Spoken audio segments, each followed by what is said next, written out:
MIAA Monday back again this week with Commissioner Mike Racy joining me. We're doing it on Tuesday. I had a little trouble yesterday on my end, so sir, thank you for accommodating, and we'll get it done on Tuesday this week.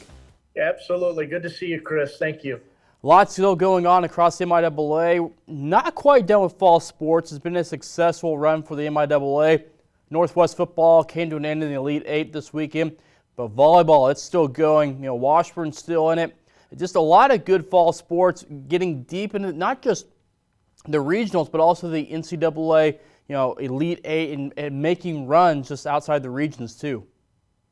Yeah, it's been a great fall, Chris. Obviously, MIAA is not the business of stopping in the quarterfinals or the semifinals.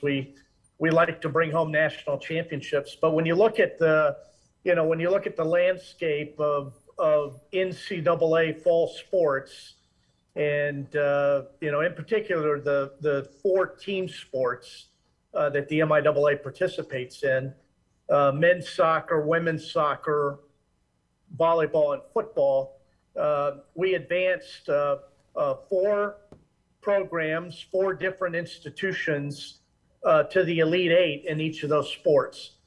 Fort Hays State men's soccer, Central Missouri women's volleyball, obviously Northwest in football, and then Washburn University in volleyball, and they're still playing. They won the regional this past weekend in Warrensburg. I think 6 schools that were in our region were ranked in the top 15 in the country. So a very powerful region. Northwest Missouri State, if I remember right, I think they went 3-0 this year against Washburn, and they also beat the new number 1 seed in the women's volleyball, Tampa, and Northwest women's volleyball sitting at home. So it shows you the strength of our conference and our region in women's volleyball. But a banner year so far for MIAA programs in the fall. We start every sports season with the idea that one of our teams, at least one of our teams in the MIAA, is good enough to compete for a national championship, and we saw that play out this fall. You talk about the Washburn and the volleyball, especially just how tough that region was down there in Warrensburg. I mean, Central Missouri was hosting. Northwest was up 2-0 in their match. Come back and they lose that one 3-2. That's an extremely tough region. I don't think maybe people quite understand just how good this region is for volleyball. And we've talked about the other sports, but volleyball, this was a really good region this year. And it's been that way for a while, Chris. Yeah. The Northern Sun, Concordia St. Paul, who beat Nebraska Kearney in the semifinals, and Washburn, had to get by them for the trip to the Elite Eight in Tampa. Concordia St. Paul had stringed together consecutive national championships for a period of years, and the Northern Sun has always been deep and rich in volleyball, and certainly we're there. The MIAA, we had four different programs ranked in the top 10, throughout the season, but Washburn made it through. They're playing really good right now, and they're the 3 seed at nationals in Tampa. As I mentioned earlier, Tampa, University of Tampa, is the number 1 seed coming out of their region, and certainly there's a chance that Washburn and Tampa could match up for the national championship next Saturday if things play out. So we're in the hunt for a national title, and women's volleyball. A lot of people said it when they were at our conference tournament. Whoever watching our 4 teams playing in the semifinals of the conference championship, a lot of people were saying one of these teams is going to win the national title, and I hope that's true. We'll see next weekend how Washburn does, but they've had a great season so far.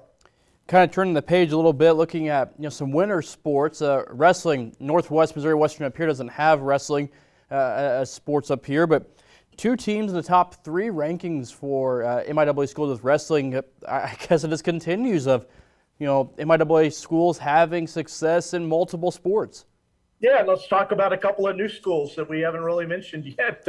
Central Oklahoma and Nebraska Kearney, and both have rich traditions in success in the sport of wrestling. But I think it was last year Nebraska Kearney finished national runner-up, and they should be good again this year. Preseason ranked number 3, but Central Oklahoma is a team to watch, and the coaches voted UCO as the preseason favorite, number 1 in the country, and I've heard that they're loaded and ready for a national championship run. So should be great to watch MIAA schools battle for a national championship in wrestling this year.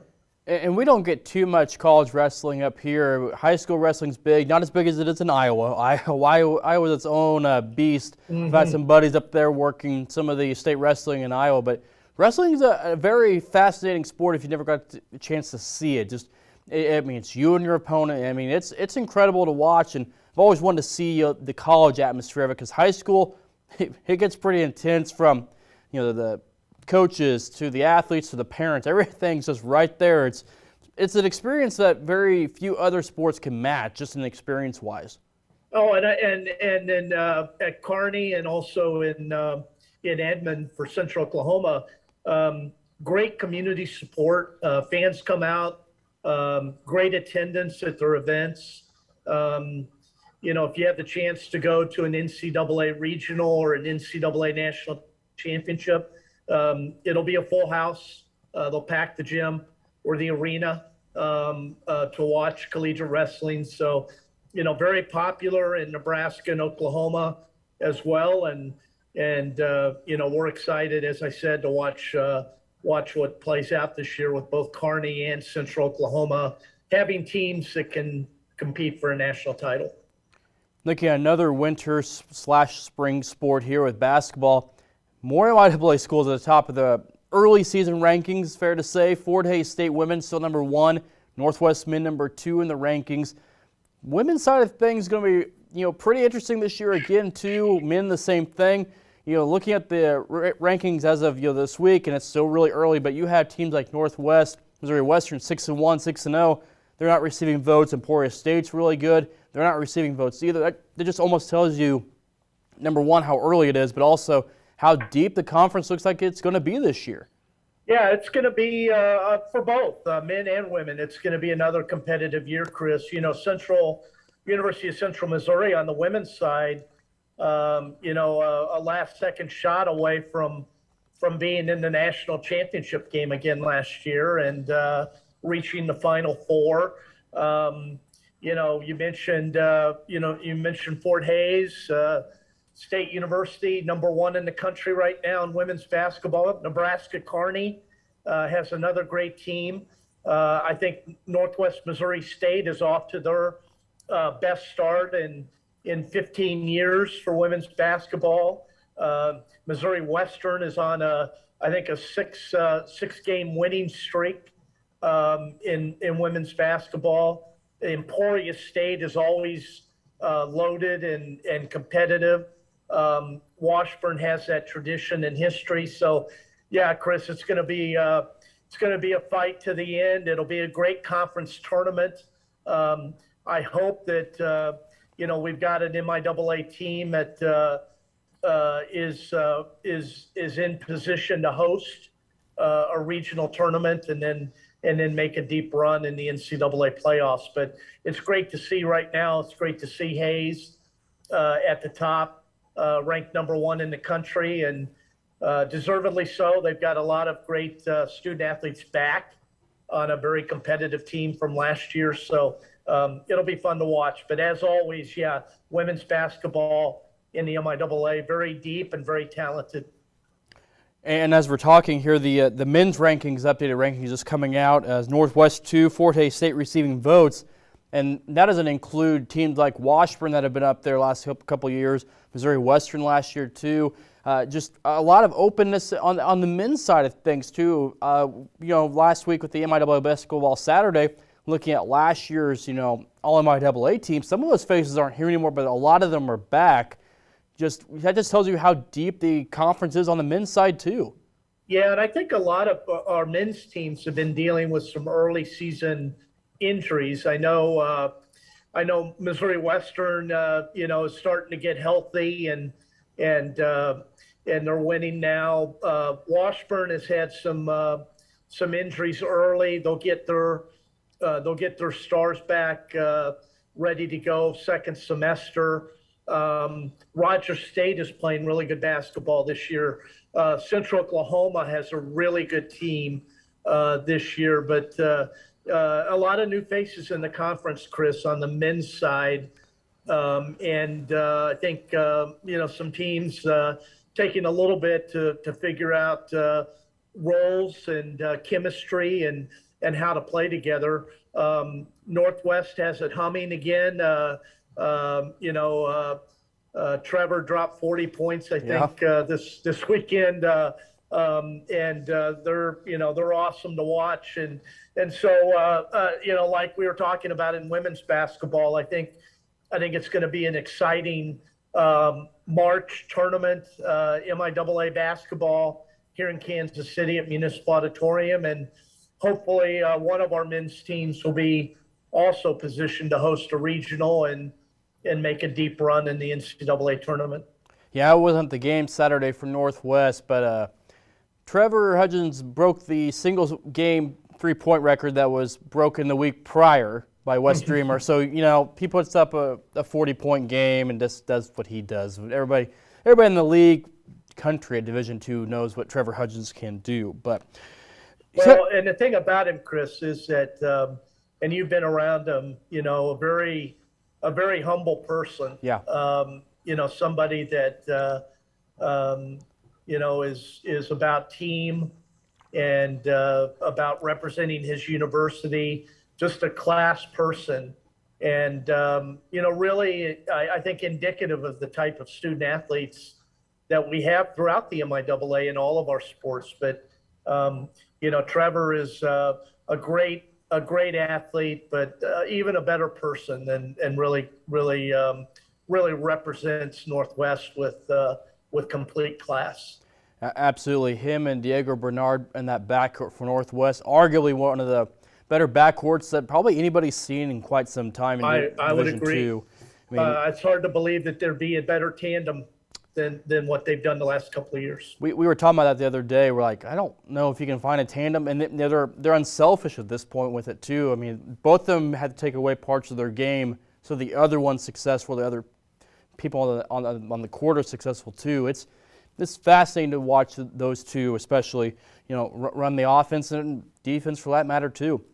Yeah, they're great leaders and they anticipate each other, Chris. You've been to enough games, you've watched them. They know where each other plans to be on the court, where they move, how they move, the pace, and it's just Northwest is a fun team to watch. They've been a great team to watch the last couple of years, and they've got the talent again to cause a lot of damage in the NCAA tournament again this year.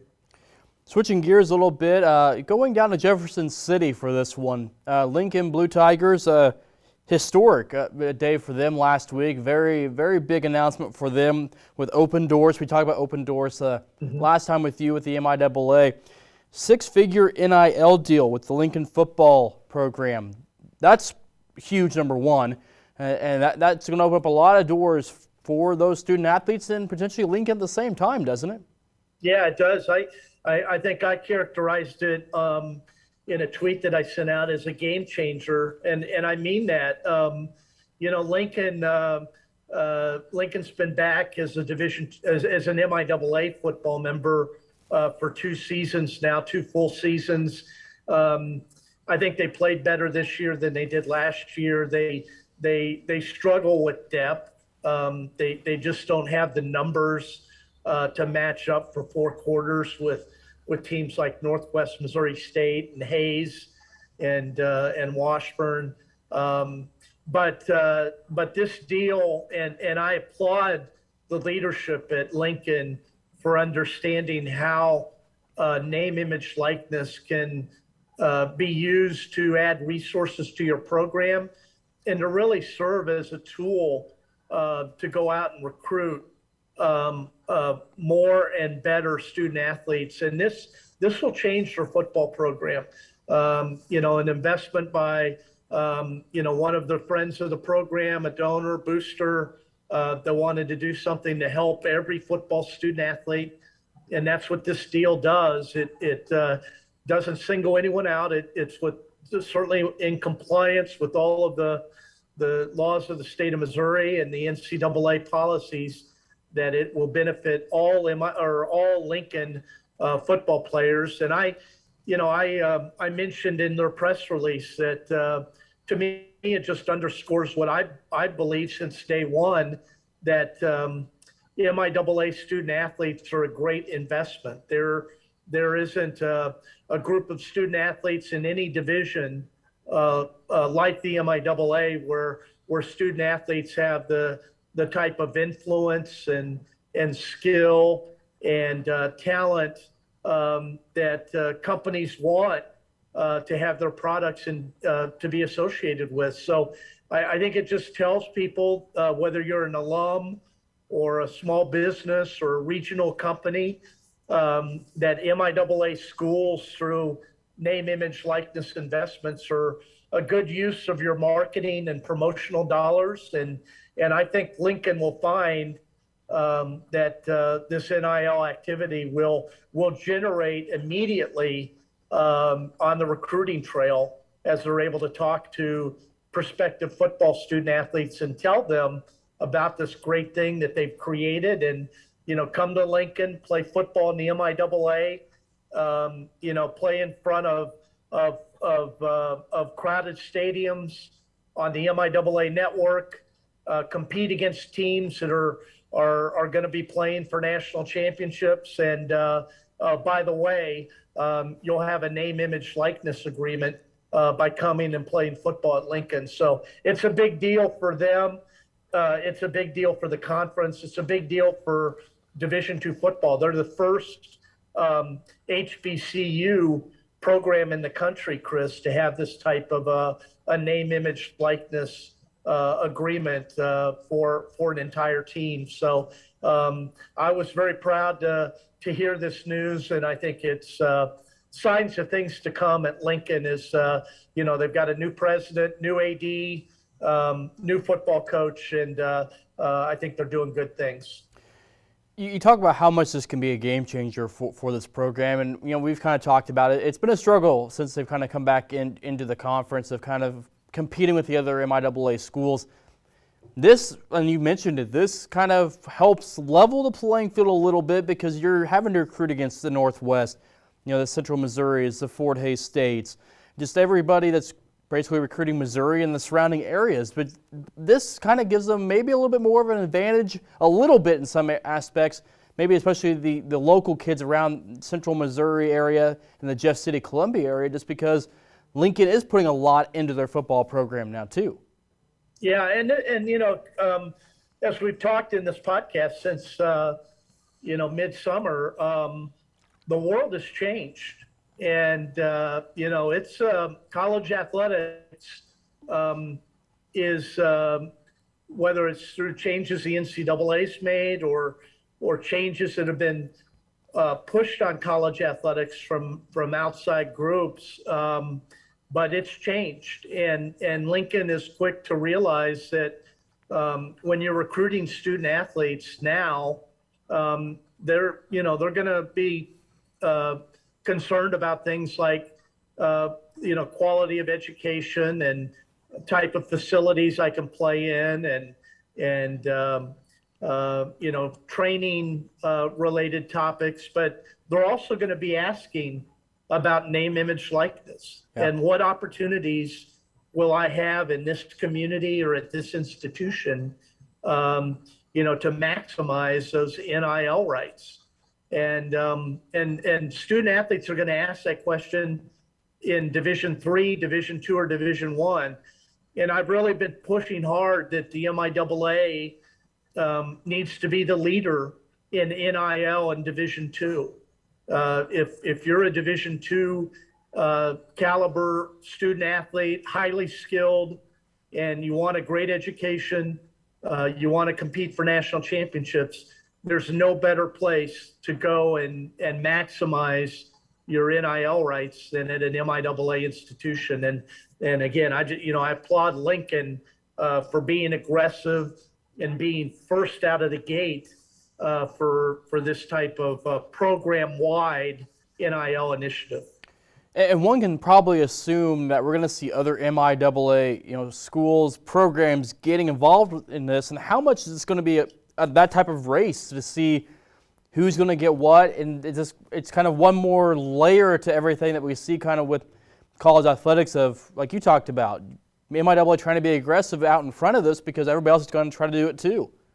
And that's why we signed that agreement with Open Doors, Chris, when we announced it a few weeks ago. We're the only NCAA Division II conference that has a national partnership in place with Open Doors. When we did that, that's when Lincoln took advantage of trying to capitalize on that partnership. And as part of their announcement outlines, they're working with Open Doors on this NIL agreement. In talking with Open Doors, there's a half dozen other MIAA schools that are working with them and ready to make similar announcements. So there's a lot of activity going on.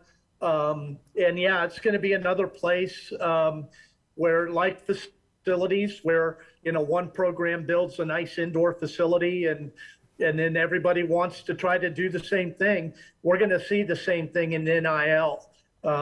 Schools are going to announce an NIL agreement, and coaches are going to see that, hey, I need that too to be successful in recruiting.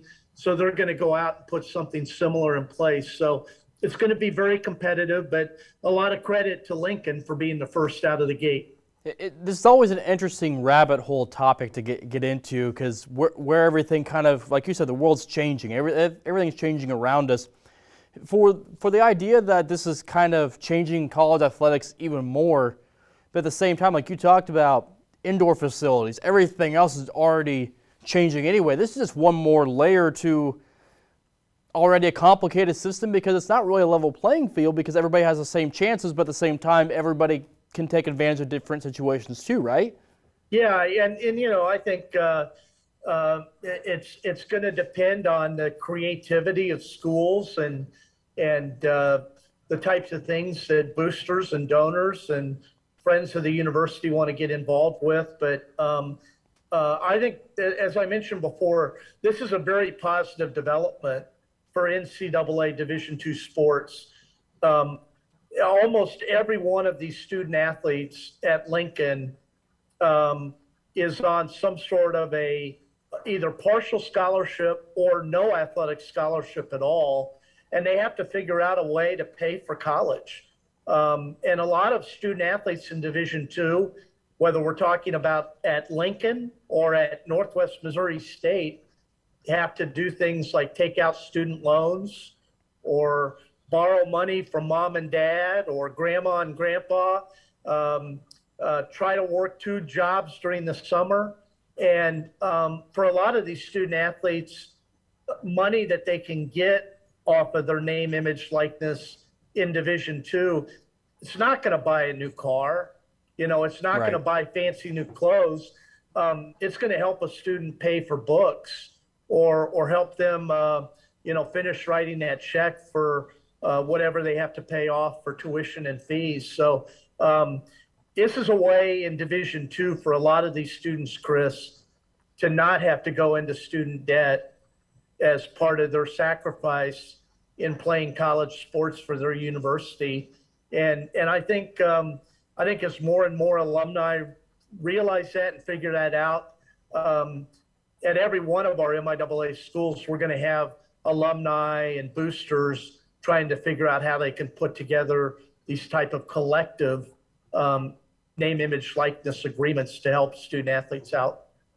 No, absolutely. And we've talked about it since late June, early July, that this is constantly changing. We're just seeing more and more of it come to light and more opportunities. But I want to finish off with this very intriguing, interesting topic for a lot of people up in Northwest Missouri State area. Adam Dorrel's back in the MIAA. The former Bearcat, three-time national champion head coach, is down in Central Oklahoma.